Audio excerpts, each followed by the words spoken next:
మాదకద్రవ్యాలపై ప్రజల్లో అవగాహన కల్పించడానికి కేంద్ర ప్రభుత్వం చేపట్టిన నాషా ముక్త్ భారత్ అభియాన్ 5 వసంతాలు పూర్తి చేసుకున్న సందర్భంగా తెలంగాణ రాష్ట్ర ప్రభుత్వ సంకల్పం మేరకు జిల్లాలో విద్యాసంస్థల్లో మాదకద్రవ్యాల నిరోధక ప్రతిజ్ఞ కార్యక్రమాలు నిర్వహించడం జరిగింది.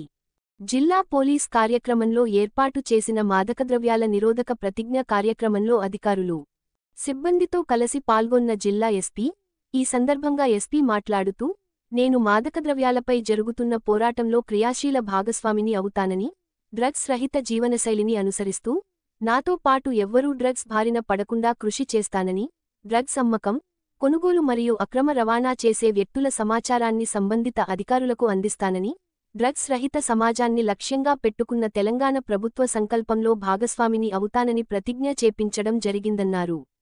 డ్రగ్స్ నిర్మూలన కోసం జరుగుతున్న పోరాటంలో ప్రతి ఒక్కరూ భాగస్వామ్యమై డ్రగ్స్ మహమ్మారిని నిర్మూలించి భావితరాలకు మంచి భవిష్యత్తు అందిద్దామని పిలుపునిచ్చారు.